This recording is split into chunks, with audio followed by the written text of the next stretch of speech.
자, 오늘은 41문, 42문, 44문을 하겠습니다. 그러니까 지난주에 분량이 많아서 다 못했었는데 오늘은 41문부터 이렇게 보겠습니다. 그러니까 예수님께서 41문을 이렇게 같이 읽을까요? 41문을 같이 읽으면 왜 그리스도께서는 장사 되셨습니까? 그랬죠? 답은 그리스도께서 장사 되셨다는 것은 그분이 정말로 죽으셨음을 입증합니다. 그랬어요. 그리스도께서 장사되었다라는 것은 그리스도께서 어디 장사하신다 이런 뜻이 아니고 사망해가지고 장례의 절차를 거친다라는 뜻이에요. 그러니까 우리가 이제 사람이 죽게 되면 오늘날에는 장례식장이 있잖아요. 그래서 장례식장에 가서 장례의 모든 그 의식을 진행하는데, 자, 이 당시에 예수님께서도 십자가에 못 박혀 죽으셨어요. 근데 죽으신 것으로 끝난 게 아니라 장사 지내셨어요. 그러니까 이제 십자가에서 예수님이 죽으셨어요. 예수님이 십자가에 못 박혀서 죽으셨고, 그러고 난 다음에 어떻게 됐냐면 무덤에 장사가 되는데요. 그러니까 이제 그 옛날 이스라엘 시대의 그 무덤은 오늘 우리나라 한국에 있는 그런 무덤하고 달라요. 거기는 이게 큰 바위 벽에다가 이 구멍을 뚫어요. 구멍을 뚫어가지고 그 안에는 넓게 파겠죠. 이렇게 파가지고 여기다가 시체를 넣어요. 시체를 이렇게 딱 놓고 그 다음에 여기를 큰 돌을 굴려가지고 막아요.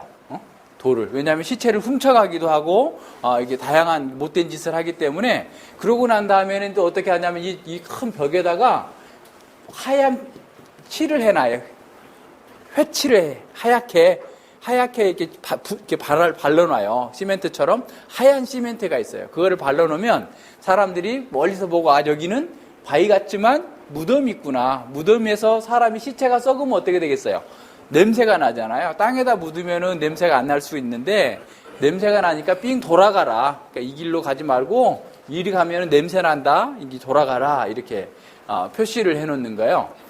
근데 이제 예수님께서 장사 지냈다라는 게 왜 이렇게 중요하냐면, 그러니까 예수님이 장사 지냈다. 그러니까 이 무덤에 묻히는 그 장례 절차를 이렇게 거쳤다라고 하는 것이 왜 이렇게 중요하냐면, 어떤 사람들은 그렇게 얘기하는 거예요. 예수님이 십자가에 못 박혀 죽으셨었는데 사실은 죽은 게 아니고 기절했었다.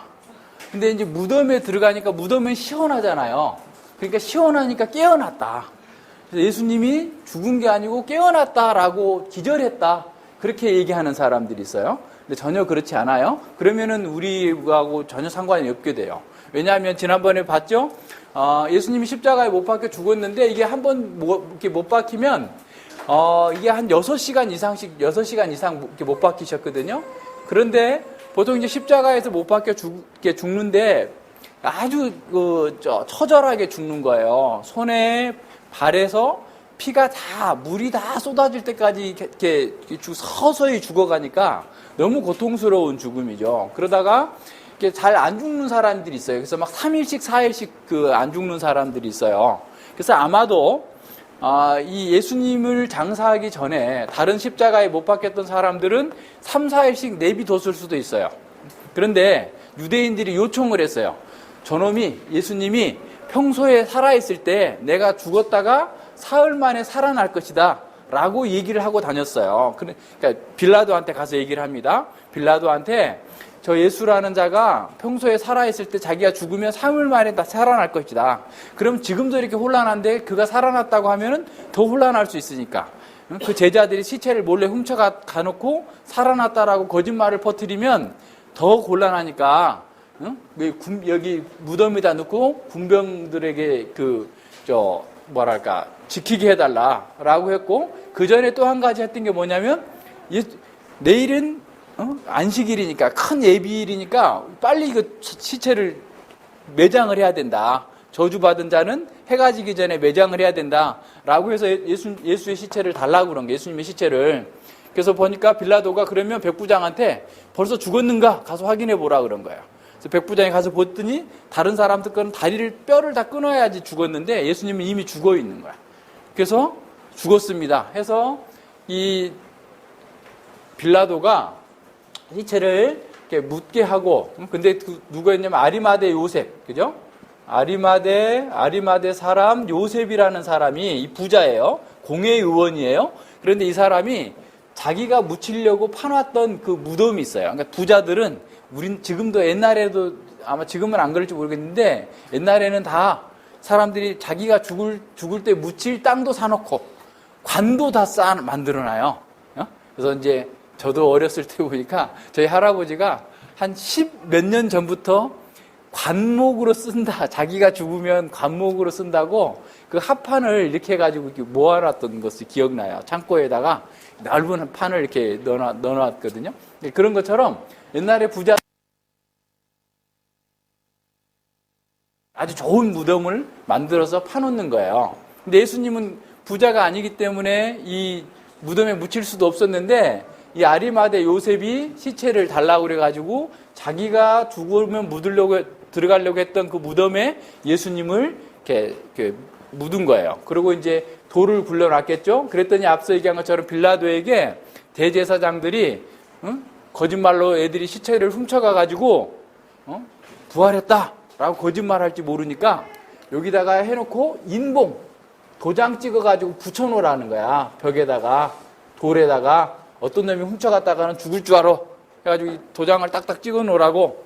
그러면서 빌라도가 자기 군대는 주지 않고 너희에게도 군대가 있으니까 너희가 가서 지켜라 라고 한 거예요. 그래서 여기 꽁꽁 지키고 있었던 거예요. 그런데 이제 예수님께서 이제 부활하신 거거든요. 다음 주에 공부하겠지만. 그래서 완전히 장사 지냈어요. 그래서 예수님께서 완전히 장사 지냈다, 무덤에 묻히셨다 라고 하는 것은 너무 확실한 얘기고, 이렇게 해야만 구약의 예언이 성취가 돼요. 이사야 한번 찾아보세요. 이사야 53장 9절을 보세요. 이사야 53장 9절에 보면 예수님께서 완전히 죽으시고 장사 지내셔서 장사 지낸 다음에 부자의 무덤에 묻힐 것이다 라고 예언되어 있어요. 자, 9절 같이 읽어볼까요? 그는 강포를 행치 아니하였고 그 입에 괴사가 없었으나 그 무덤이 악인과 함께 되었으며 그 묘실이 부자와 함께 되었도다 라고 그런 거예요. 그죠? 그러니까 예수님은 분명하고 확실하게 죽으셨고 그리고 그 무덤에 묻히셨다. 그런데 이것은 우연히 이루어지는 것이 아니라 이미 700년 전에 이사야가 예언했던 바 그 말씀이 성취된 거다라고 하는 사실을 우리에게 보여주고 있어요. 그래서 이 예수님이 죽은 것은 빌라도가 공적으로 확인한 거죠. 그리고 유대 제사장들이 확인한 거고 완전히 무덤까지 묻고 그리고 거기다가 이제 그 인봉까지 하고 파수꾼까지 세우는 것으로 예수님이 죽었던 사실이 완벽하게 확증되어진다라고 하는 사실을 우리는 알 수 있어요. 자, 예수님께서 이렇게 무덤에 묻히셨다라고 하는 것의 의미는 어떤 거냐면, 우리의 하나님의 공의는 사실 우리의 영원한 사망까지도 요구하는 거예요. 사망까지 요구하는 것이었기 때문에 하나님의 공의가, 하나님의 진리가 확정되기 위해서는 예수님께서 무덤에 묻히셔야만 되는 거예요. 그래서 범죄한 인간에게 창세기 3장 19절에서 너는 흙이니 흙으로 돌아갈지니라 라고 했을 때 그 흙으로 돌아가는 것까지도 예수님은 일단 가셔야만 하는, 우리의 죄와 저주와 사망을 짊어지시고 거기까지 가셔야 되는 겁니다. 그래서 이 무덤은 시신이 썩는 곳이죠. 썩어지는 곳까지 예수님께서 내려가신 거예요. 이것은 하나님의 공의와 진리의 선언대로 그대로 우리의 죄를 담당하시기 위하여서 무덤에 묻히신 거다라고 하는 겁니다. 그래서 우리처럼 죄 가운데서 출생하시고 또 우리가 완전히 이제 내려가야 될 것, 그 죽음의 자리에까지 예수님께서 함께 누우심으로 말미암아서 우리가 온전한 구원을 얻을 수 있도록 하시기 위하여서 예수님은 무덤에 묻히셔야만 했다라는 거예요. 그래서 우리가 지난번에 그 42문에 보면, 그죠? 42문 보세요. 지금 이제 42문 보면, 자, 예수님께서 이렇게 죽으셨고 무덤에까지 이렇게 묻히셨는데 왜 우리는 또 죽어야 되느냐 이거예요. 그죠? 예수님께서 우리의 죄값을 위해서 다 죽어주셨다면서 그럼 우리는 안 죽어야지 왜 죽습니까? 이거 묻는 거죠. 42번에 보죠. 그리스도께서 우리를 대신에 죽으셨는데 왜 우리가 여전히 죽어야 합니까? 자, 우리의 죽음은 우리의 죄값을 치르는 것이 아니라 단지 우리가 죄 짓는 것을 그치고 영원한 생명으로 들어가는 겁니다. 라고 그랬어요. 자, 여기에 중요해요. 자, 우리가 죽는 것은, 예수님 믿는 사람이 죽는 것은 우리의 죄값으로 죽는 게 아니에요. 우리의 죄값으로는 예수님께서 다 죽어주셨어요. 그래서 우리는 죄 때문에 죽는 게 아니고, 우리가 죽어야만 해. 사실 어떤 면에서.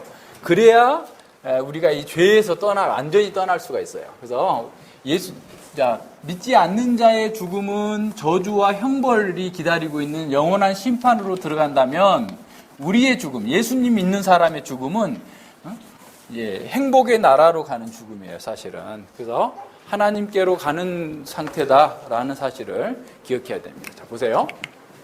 자, 죽음이라고 해서 다 똑같은 죽음이 아니에요. 자, 인간의 죽음은 두 종류의 죽음이 있어요. 사망, 그러니까 심판의 죽음을 당하는 사람. 예수님을 믿지 않는 모든 불신자들은 이 육신 사망을 통해서 육신이 죽음을 통해서 영원한 사망인 지옥에 가게 돼. 지옥에 가게 되는데 예수님 믿는 사람의 죽음은 어떤 거냐면 어떻게 보면 성화의 완성이에요. 성화의 완성. 그러니까 예수님 믿는 사람이 죽으면 더 이상 육신에서 나오는 죄의 영향을 받아서 죄 때문에 고통스러워하고 막 괴로워하는 게 아니라 완전한 거룩함을 이루는 거예요. 그래서 어디로 가요? 하늘로 가는데 하늘이라는 곳은 하나님 계신 곳, 하나님 보좌 곁으로 가는 거예요. 하나님 보좌 곁에 가서 하늘에 우리는 있어요.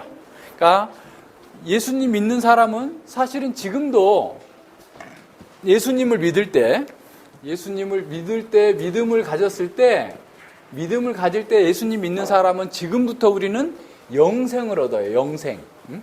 이 영생이란 뭘까요? 영생이 뭐죠? 혜윤이. 영생이 뭐예요? 누가 대답했어요? 영원히 사는 거? 그럴 것 같아요. 그죠? 그런데 성경에서 말하는 영생이란 어떤 거냐면 하나님의 생명에 참여하는 거예요. 하나님의 생명에 참여하는. 그러니까 하나님께서 주시는 새로운 생명에 참여하는 거예요. 그래서 이 영생은 영원히 죽을 수가 없는 생명이에요. 그래서 우리는 지금 현재도 영생을 누리고 있어요. 그렇지만 우리는 이 세상에서 죽기 전에는 계속해서 믿음 안에 있으면서도 이 죄와 사단과 세상의 유혹에 계속 노출되어 있어서 사실은 좀 온전한 삶을 살지 못하는 거죠. 그런데 이 죽음을 계기로 해서 우리는 이제 완전하게 성화가 돼요. 죄 지을 수 없어요. 죄와는 완전히 분리가 되고 완전한 생명을, 영생을 이제 마음껏 누리게 되는데 이 영생을 마음껏 누리고 바로 그렇게 얻느냐면 그게 아니고 우리의 영이 가는 거예요. 영만 가요. 그리고 우리의 육신은 어떻게 되겠어요? 우리의 육신은 무덤에 묻히고 이게 사라지겠죠? 없어지게 돼요. 우리 무덤은 육신에서 없어져요. 그러고 나서 영이 있다가 예수님께서 다시 오실 때 이 영과 몸이 만나서 온전한 부활을 이루는 거예요.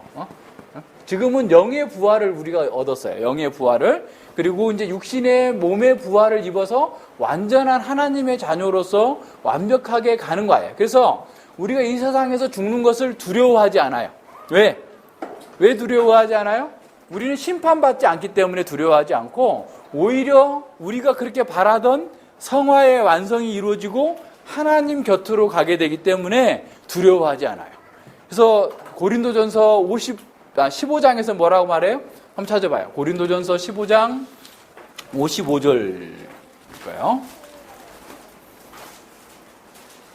고린도전서 15장 55절, 그죠? 사망아, 너의 이기는 것이 어디 있느냐? 사망아, 너의 쏘는 것이 어디 있느냐? 라고 그랬어요. 54절에 보세요. 이 썩을 것이 썩지 아니함을 입고 이 죽을 것이 죽지 아니함을 입을 때에는 사망이 이김에 삼킨 바 되리라고 기록된 말씀이 응하리라. 자, 우리는 더 이상 사망이 우리를 쏠 수 없어요. 죽음이 우리를 건드릴 수 없어요. 그러니까 어떻게? 두려워하지 않고 당당하고 담대하게 이 세상 가운데에서 하나님의 백성답게 사는 거예요. 그래서 우리의 죽음은 우리를 위한 거예요. 그래서 죄 짓는 것을 그쳐요. 더 이상 죄 짓지 않아요. 우리는 죽고 나면 죄 짓지 않아요. 지금 우리가 열심히 잘해보려고 해도 막 이렇게 넘어지고 저렇게 넘어지고 그럴 수 있어요. 괴로울 수 있어요. 그렇지만 이제 내가 육신의 몸이 죽으면 살아나는 거예요. 그래서 이제 옛날에 어떤 목사님이 암 선고를 받았어요. 병원에서 당신은 앞으로 6개월밖에 못 삽니다. 그럼 보통 사람들은 막 너무 슬퍼가지고 눈물을 흘릴 텐데 목사님이 야 드디어 내가 주님께 간다. 기뻐한 거예요. 그죠? 우리가 죽을 때 언제 죽을지 잘 모르잖아요. 그죠? 이렇게 하다 죽다, 뭐 교통사고 나서 죽다, 배 타고 가서 죽다, 뭐 비행기 타고 가서 죽다, 별 이상한 방법으로 죽을 수가 있는데, 아니 침대에 누워서 딱 내가 6개월 후면 간다. 알고 있으니 얼마나 편하고 좋아요. 그죠? 감사한 거지. 내가 갈 수 있는 것까지 알게 해주셨으니까. 그러니까 우리는 죽음을 두려워하지 않는 거야. 사람들이 이렇게 시덥지 않은 것에 또 막 이렇게 비굴해지는 게 뭐 때문에 그래요? 죽을까봐. 그죠? 죽을까봐. 어떤 사람이 기차에서 아이한테 막 뭐 우는데 이렇게 해도 저렇게 해도 막 뭘 줘도 과자를 줘도 음료수를 줘도 뭘 줘도 애가 울음을 그치지를 않는 거예요. 아무리 옆에 있는 사람 모든 사람이 다 해봤는데 도움 안 그치는 거예요. 인상 험악한 사람이 와가지고 너 죽을래? 뚝 그쳤대요. 그 조그만 애도 죽음을 두려워하는 거예요. 죽음을. 이 사람들이 다 죽음에 종살이하고 있어요. 죽음에 매여가지고 그냥 크게 비굴하게 사는 거예요. 뭘 죽을 걸 두려워해요. 그러니까 예수님 믿는 사람은 죽는 걸 두려워하지 않아요. 오히려 죽는 걸 소망하는 거예요. 내 평생의 소원 어떤 거예요? 내 평생의 소원? 이 땅에서 잘 먹고 잘 사는 거라? 아니요. 내 주님께 가는 거다. 주의 뜻을 따라 살다가 주님께 가는 것이 내 평생의 소원. 이게 우리의 삶이에요. 이게 진정한 강한 사람이야. 아름다운 사람이야. 그러니까 우리는 이 땅에서 천년만년 살 것처럼 사는 게 아니고, 이 땅에서 우리는 이 땅에서 주께서 우리에게 맡기신 일을 정말 기쁨과 감사함으로 잘 수행하고, 그리고 주님께서 오라 하실 때 언제든지 가겠다. 그래서 나중에 혜성이는 목사님이 죽더라도 울지 마세요. 슬플 수 있지만 울지 마세요. 그죠? 아, 목사님 부럽다. 정말 죄 안 짓고 하나님 곁에 갔으니 얼마나 행복할까. 그렇게 생각해야 돼요. 그렇다고 또 따라서 죽으라는 말이 아니고. 혜석이는 안 그럴 줄 알아요. 그러니까 우리는 늘 죽음에 두려워하지 않아야 돼요. 왜냐하면 우리의 심판받을 죽음은 예수님께서 대신 죽어주셨어요.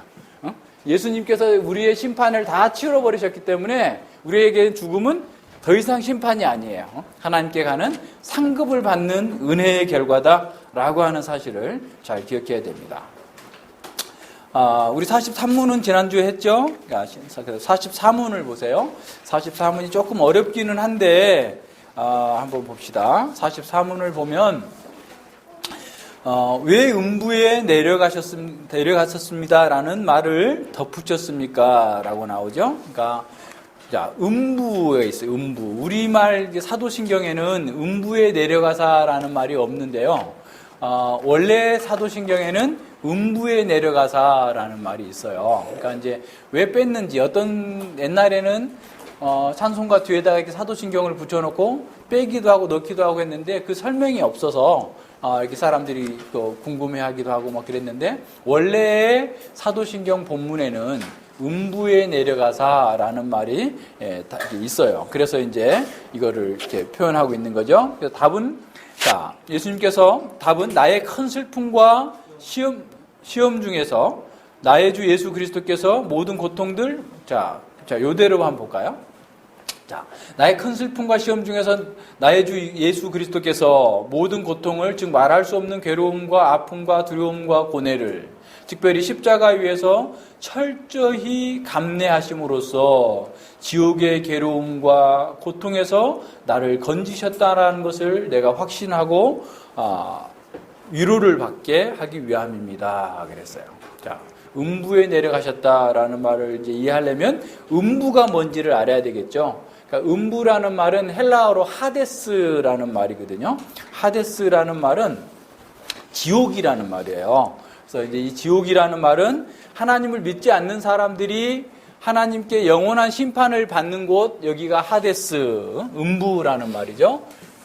그런데 이제 구약에서는 수올이라는 말, 또 신약에서는 하데스라는 말이 게헨나, 이런 음부라는 말에 이게 이제 첫 번째는 그 지옥이라는 말이 있고요. 두 번째는 무덤이라는 말이 있고, 세 번째는 이제 고통, 아주 심각한 고통을 당하는. 그래서 그 게헨나 같은 경우에 그 계속해서 불이 막 쓰레기 소각장에서 불이 막 계속 타오르는 이제 그런 곳으로서의 어떤 그 지옥의 고통을 보여주는 그런 것이었어요.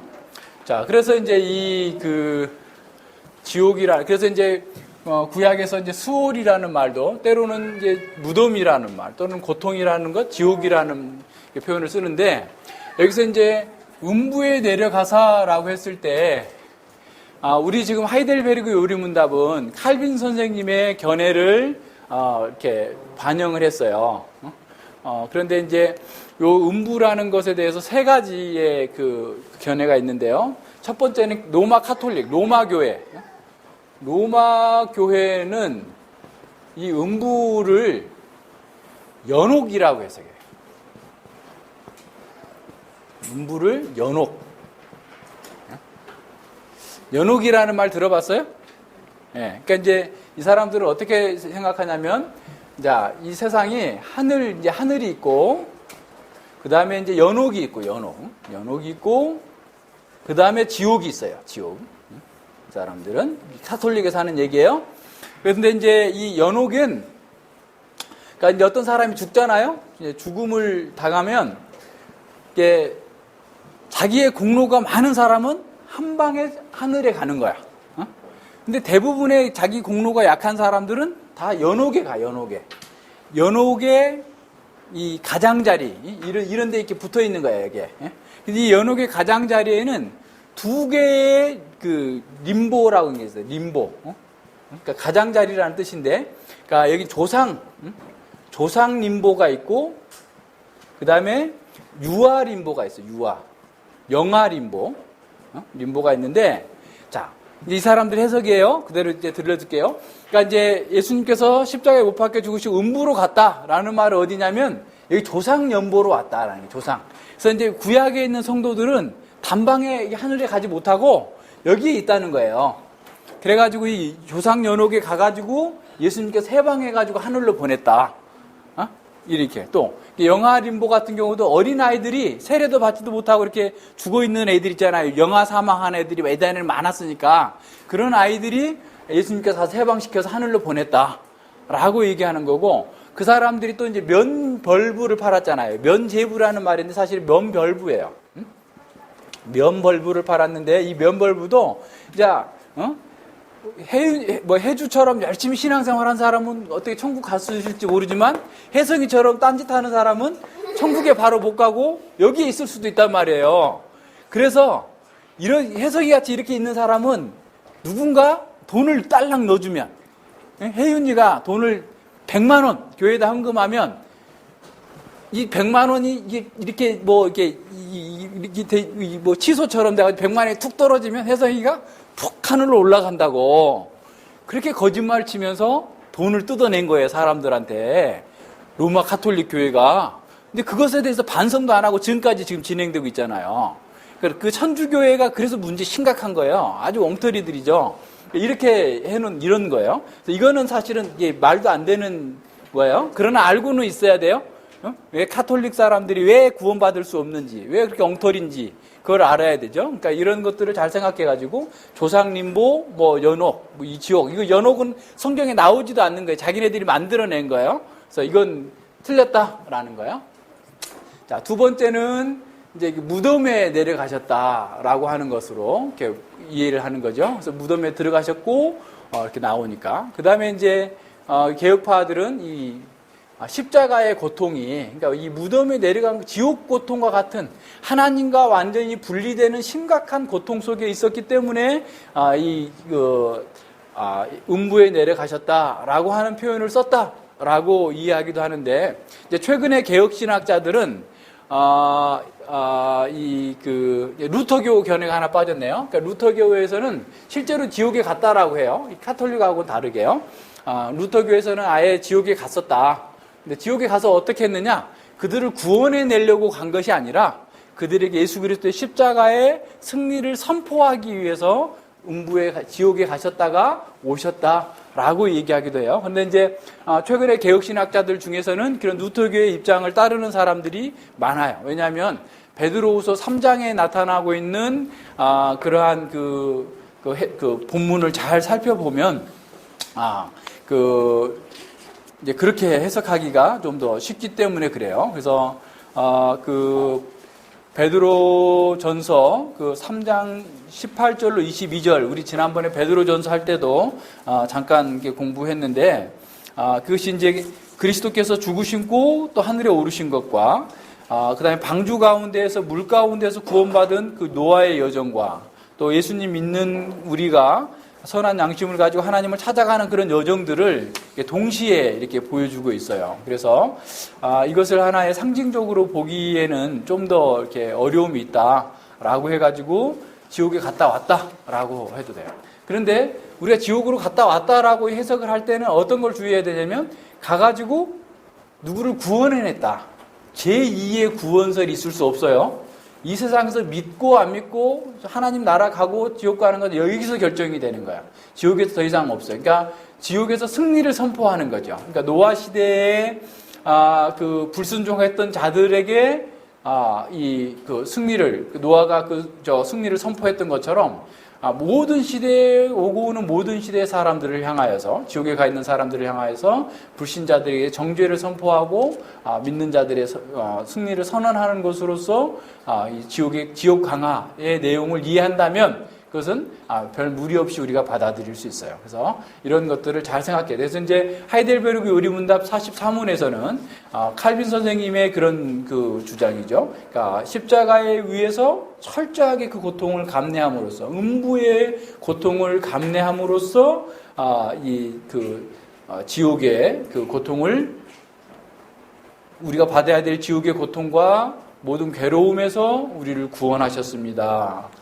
그래서 우리에게 위로를 주고 우리에게 생명의 삶을 살도록 만들어 주셨습니다 라고 하는 견해로 이해하면 돼요. 그래서 이런 모든 면에서 우리는 그리스도의 십자가와 죽으심, 또 음부에 내려가심, 이런 내용들이 우리에게 얼마나 복된 것인지를 잘 알 수 있어야 돼요. 그래서 우리는 예수님의 십자가의 죽으심, 무덤의 장사되심, 음부에 내려갔다 오심까지를 통하여서 우리의 모든 죄가 예수님 안에서 사함을 받았다라고 하는 사실을 알고 그 가운데서 어떻게 위로를 받는 거야. 우리는 죽음을 두려워하지 않고 세상을 두려워하지 않고 그 무엇에도 타협하지 않고 예수님께서 우리에게 가르쳐 주신 대로 열심히 살면 되는 거야. 그러면 승리하는 거야. 사람들은 그걸 모르기 때문에 계속 엉뚱한 것에, 허접한 것에 마음을 빼앗기는 거야. 그러니까 우리는 죽을 것을 두려워하지 않는 사람, 죽음을 두려워하는 사람은 아직 예수님 믿는 사람 아니에요. 그러니까 죽음이 무서우면 어떻게 해야 되겠어요? 기도해요. 예수님께서 나를 위해서 죽어주셔서 내가 죽더라도 심판의 죽음이 아닌 영원한 생명의 죽음으로 내가 탈바꿈하는 것이기 때문에 오히려 감사한 일이다. 그래서 사도 바울은 어떻게 했어요? 내가 죽는 것도 유익하다. 나는 죽는 게 차라리 유익해. 그렇지만 내가 여기서 몸도 아프고 고통스럽고 괴롭지만 여기 있는 것도 좋다. 왜냐하면 너희들을 위해서, 교회를 위해서 열심히 말씀을 더 가르쳐야 될 것들이 있기 때문에. 그래서 우리는 살든지 죽든지 늘 기뻐하고 즐거워하고 행복하고 그 정말 아름다운 삶을 사는 사람이에요. 그것이 예수님 믿는 사람의 아름다운 거죠. 그러니까 항상 이런 면에서 우리는 다른 사람하고 달라야 돼요. 그죠? 천둥 번개가 치면 꽝 치면 오 죽을까 두려워하지 말고 마음이 너무 편안해 따뜻해져. 야 하나님께 세상을 다스리시는구나. 어? 그죠? 하나님께서 이 세상을 다스리시기 때문에 나는 정말 복된 사람이야. 예? 번개 맞아서 가도 복된 사람이야. 왜? 얼마나 좋아요. 한 방에 딱 데려가시는데, 그죠? 예?